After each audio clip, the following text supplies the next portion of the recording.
So this is a quick message to those guys working at Diana, the company that have produced this, honestly, really nice rifle. The question is, why on earth have you discontinued the model? I don't get it. Please, please, please get in touch with me.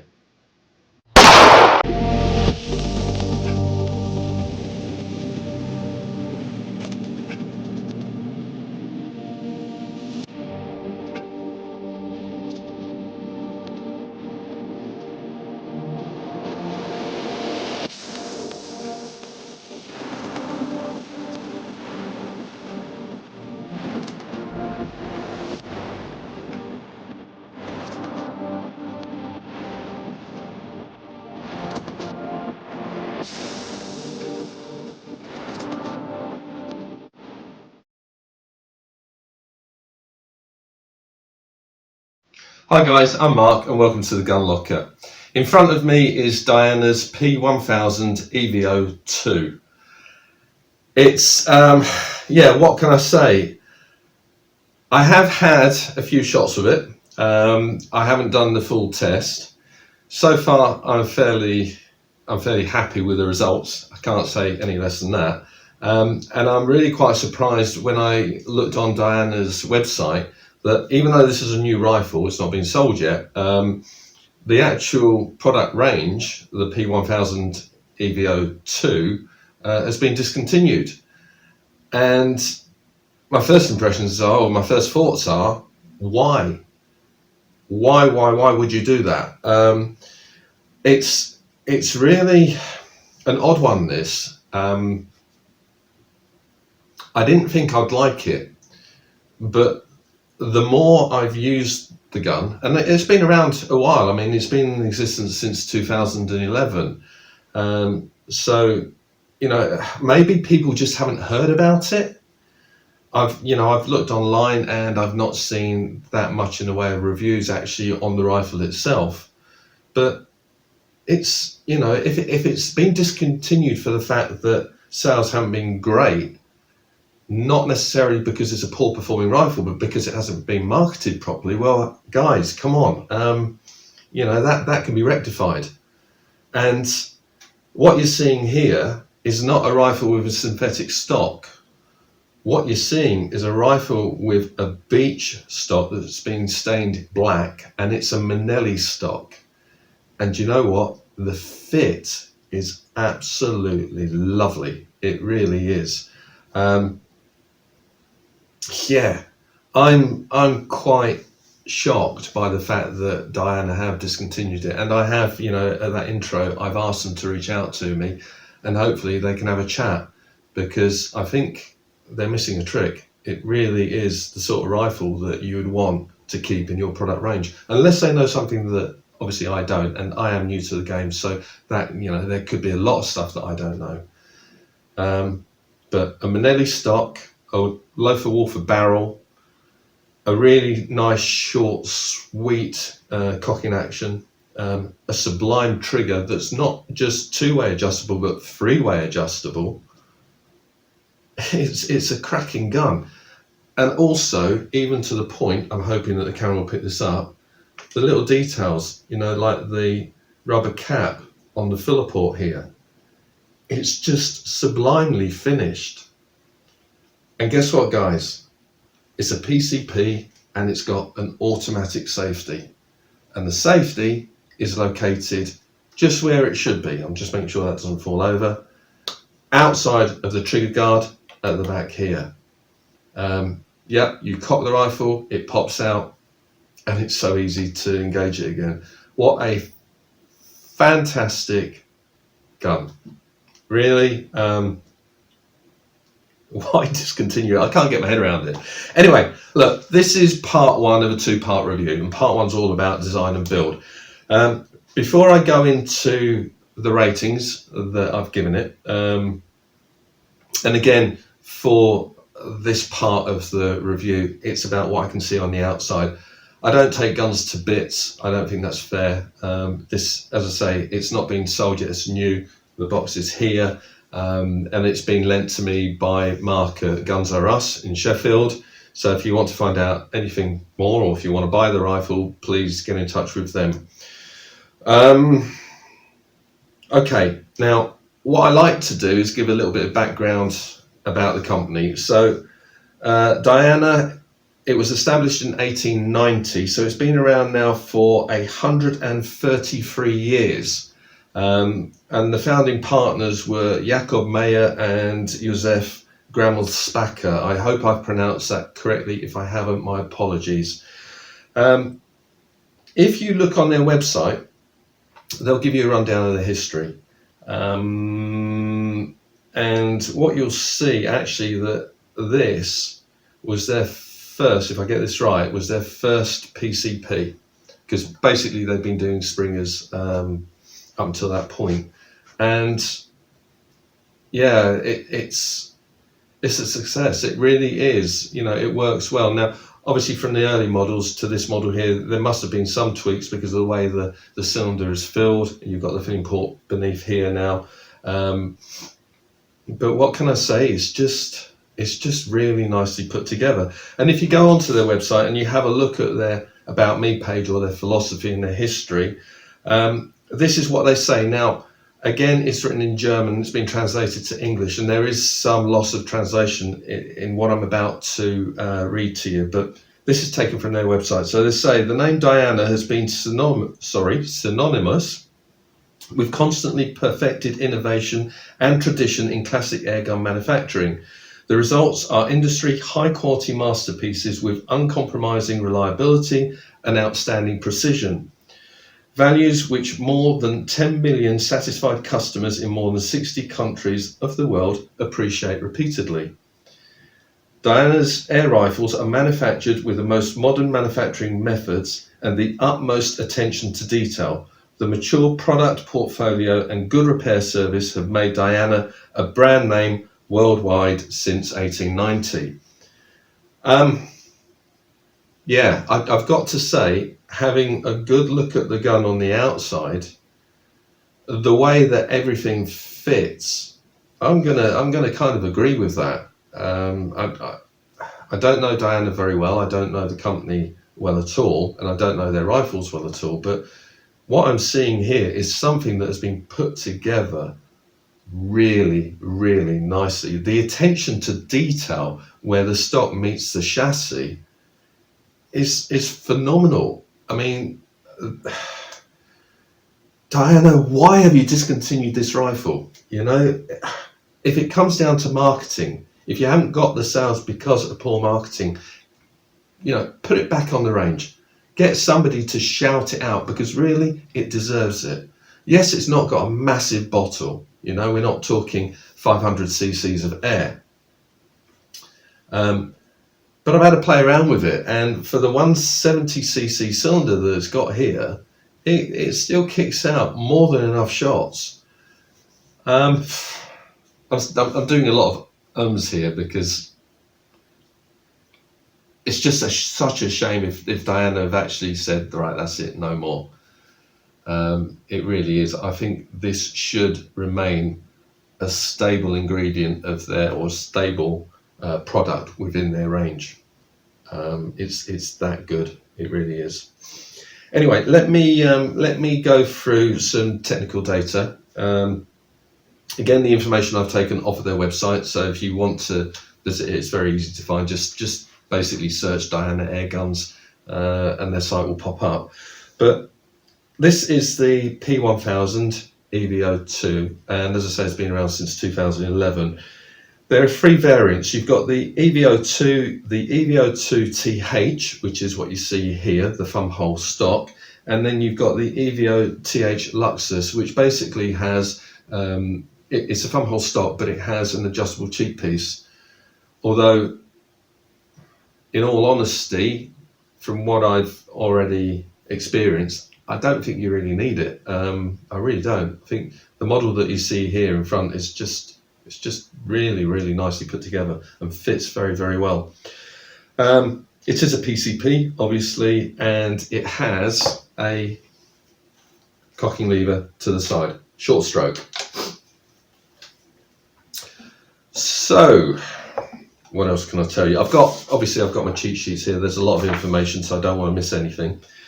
Now, this retails at, for the rifle on its own, £599, but Guns R Us have put together a package, and that includes an EB scope, a moderator, and they're selling it as a package for £739, and you can see that on their website. Within the box, you get a really nice, informative, well put together, and it's in 4 languages with colour photos, instruction manual. Look, I'll tell you what, there's an image of the adjustable cheek piece. Yeah, nice manual. What else do you get? So you get 2 rotary magazines, not plastic, they're metal, and there's nothing to fall out with. Although I'll talk to you about this later in part 2, that's all to do with performance and accuracy. 2 rotary magazines, you get a single shot tray as well. The scope that I said that comes as this package that Guns R Us are selling is an EB 3 to 18 by 50 AOE with an illuminated reticle. Yeah, and you just get a standard slimline moderator as well. It comes packaged in this box here that you can see, cardboard box.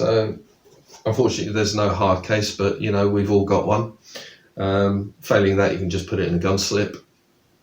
What else have we got here? So the stock I've already mentioned. Now, this is not synthetic. This is a beech which has been stained in black, and it's lovely, and it's produced by Manelli. Honestly, I don't know if you can see the fit along the chassis here and on the fore end.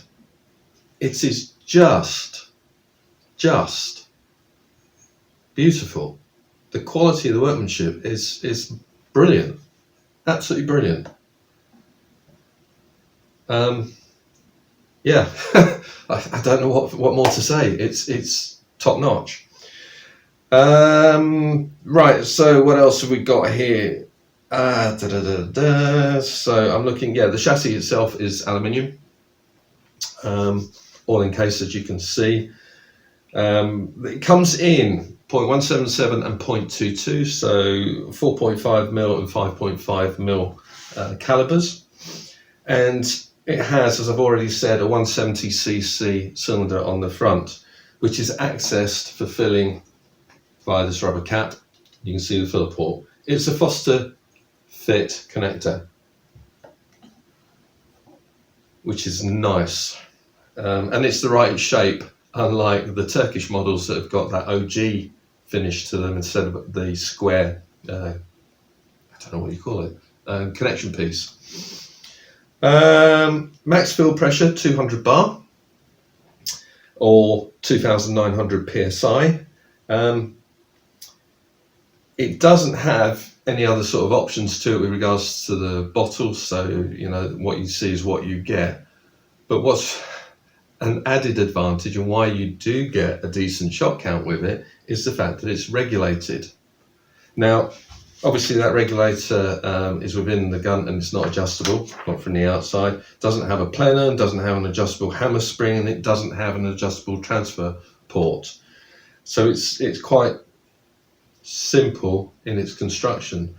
But the one thing that it does have is an automatic safety, and it's in the right place. It's well away from the trigger, and it's within easy reach of your thumb. Again, now these figures I'm going to give you, I've taken off of Diana's website, and it is for the full power version, the FAC version. The figures that I quote in part 2 are what I've actually experienced, so that's when I run it over the chrono. Yeah, so for now, this is factory figures. In the 0.177, it's kicking out 21.39 foot-pound or 29 joules in the 0.177. In 0.22, it's 30.24 foot-pound or 41 joules. The velocities are really quite stunning, and I'm assuming that this is correct because I can't see Diana actually, you know, telling lies about it. Why would they? So they're quoting figures of 420 meters per second or 1,377 feet per second in the .177, and you've got 380 meters per second, or 1,246 feet per second in the 2.2. That's fast. I mean, you're talking slug territory there. That's matching 2.2 rimfire.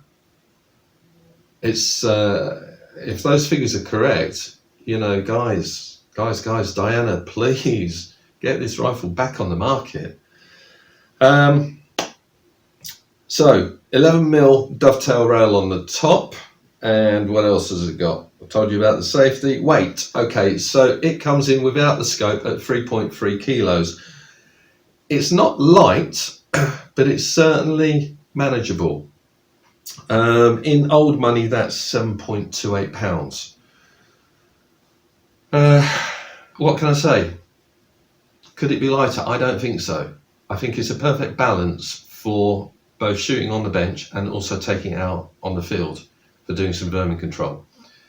Yeah, the one thing that it lacks in my mind with regards to, you know, shooting it is it really could do with either a small rail on the fore end or some sling studs fitted by Manelli so that you don't damage the stock. And that way, you know, you could mount a decent bipod on there, and yeah, what a machine it would be. You're going to have to be careful when you drill it out for sling studs. I would get a gun dealer to do that, or a gunsmith to do that, just to make sure that you don't damage the stock. Now, okay, more tech specs. So total length is 990 millimeters, or 38.98 inches. The center of balance, so from the butt to the center of balance, is 480 millimeters, which is just about where my finger is there. So it's about 4 inches in front of the trigger, slightly weighted forward, and that's quite nice because it makes it stable in the grip. What else have I got? And the reach from the butt to the trigger is 380 millimeters. So yeah, 100mm difference, or 14.96 inches old school. Now, the barrel itself is a Loafer-Wolfer barrel. It's button rifled and it's 460 millimeters long, or 18.11 inches. The barrel wall thickness in the .177 is 5.2 millimeters, in the .22 is 4.7 millimeters. What else can I say? It's obviously it's not shrouded, but it does have a 1/2 inch UNF. Let's see if I get that nearer to the camera, you'll probably see it there. Yeah, the barrel's been threaded for a 1/2 inch UNF, so you can screw on a silencer of your choice, really. But what I will say is, because the cylinder is very close to the end of the barrel, you're going to want a chamfered silencer or sound moderator. Otherwise, if you've got one of the big fat boys, it's not going to screw on properly. It won't get to the end of the thread because the cylinder is going to be in the way. So that's just something to bear in mind. I've got to say though, when I've shot it, it's not been particularly loud, but again, that's all going to come out in part 2. So what else have I got to say? Yeah, that's basically it with regards to the specs. So now let's talk about ratings. What I've done, I've taken a little bit of time these last 2 weeks since my last video to just go over the way that I rate the rifles. There was some bits that I've missed, and I thought, you know, as I'm getting more and more experience with reviewing these guns, as I'm looking into them in more depth, there's stuff that I want to include, and there's stuff that really didn't need to be there. So with regards to part 1 design and build, I've given the rifle an overall score of 4.2 out of 5 stars. It's one of the highest scores we've had so far. I'll go into that in a little bit more detail, and I'll explain how I've got that score. But we're going to start off with aesthetics. Personally, I really like it. I like it a lot. And for that reason, I've given it a score of 4 out of 5.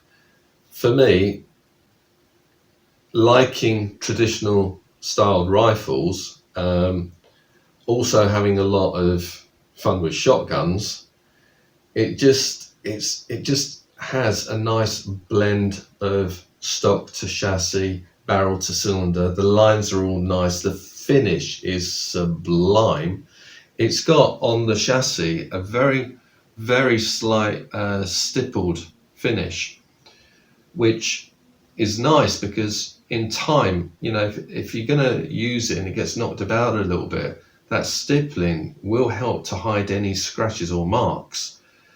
The stock itself, well, I've already mentioned that it's a Minelli stock, and I've already started to highlight, you know, the way that it's finished, how the stock marries up with the chassis.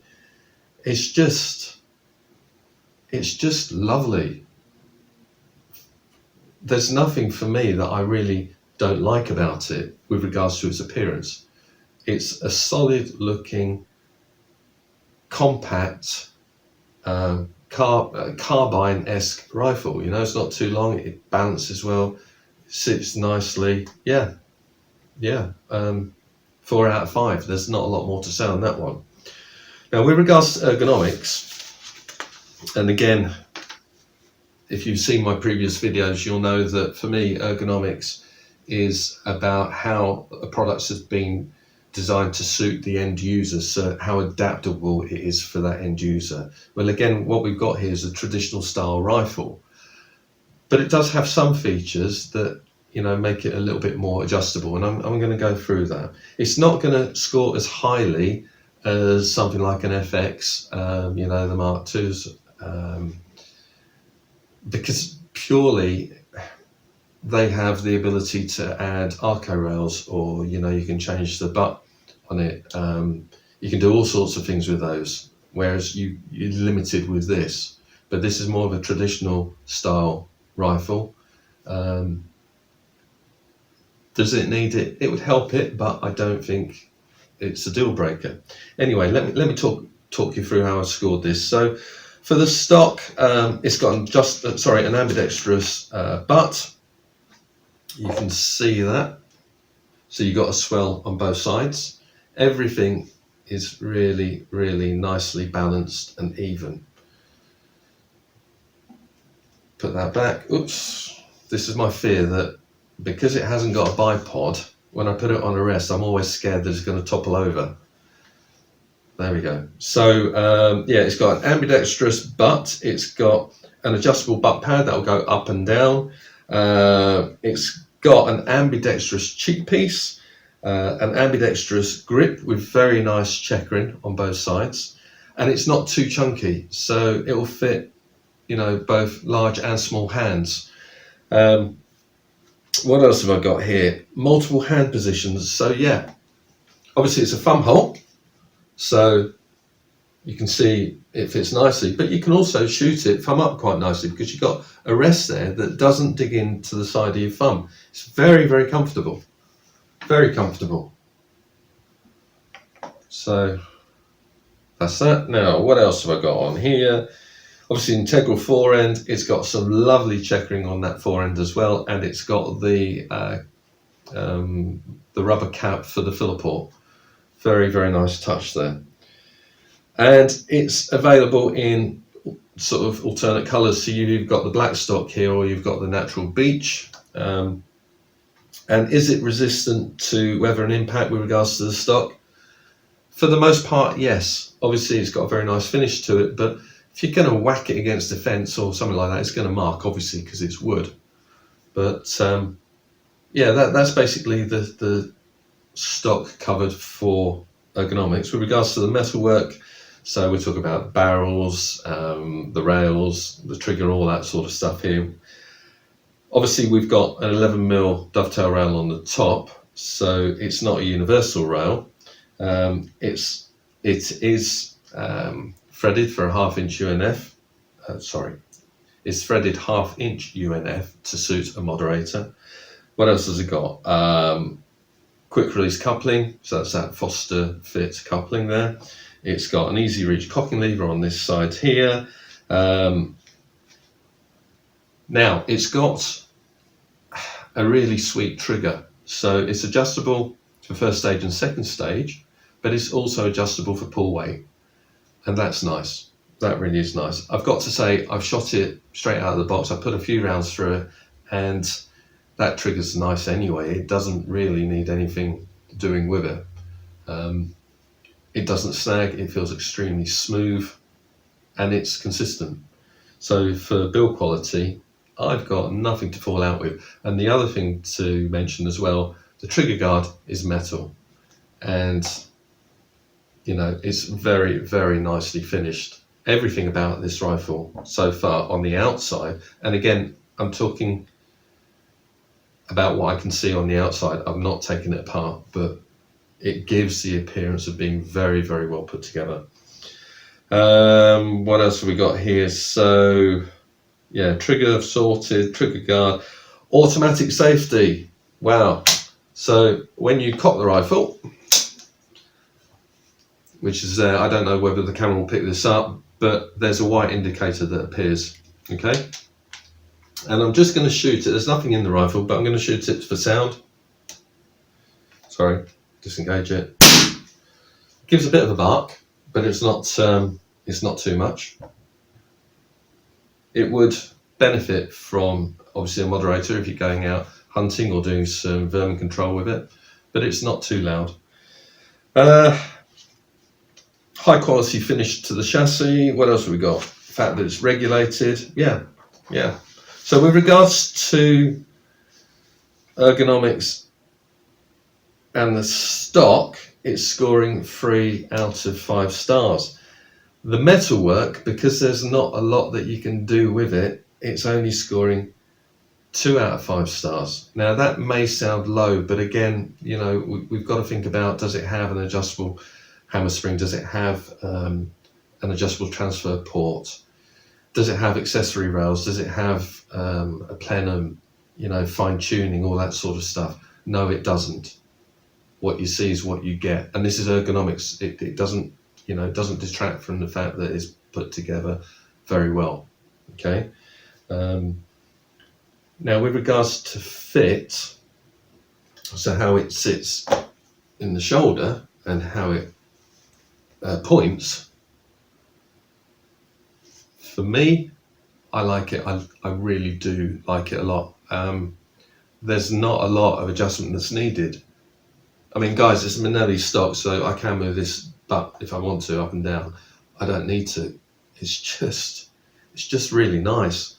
And for that reason, for fit, I've given it 4.5 out of 5 stars, because I don't need to adjust this in any way. I really don't. So why wouldn't I give it a high score? So overall, for ergonomics, it gets 3.2 out of 5 stars. Now, you guys might think all of that's hot air.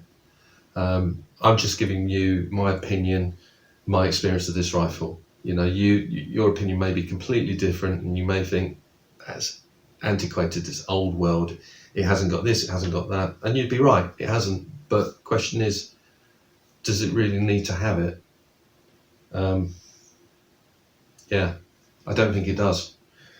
So that's, anyway, 3.2 out of 5 stars for ergonomics. Now, build quality, from what I can see, from, you know, having a good look at the rifle, there are no rough edges to it. The fit is absolutely beautiful, stock to chassis. The construction, the material itself, like the chassis, you know, the aluminium, it's solid. It just doesn't look as if it's going to fall apart in any way, shape or form. And I have to agree with what, you know, Diana had stated right from the beginning, that they're all about perfecting innovation and tradition, and uncompromising reliability and outstanding precision. Yeah,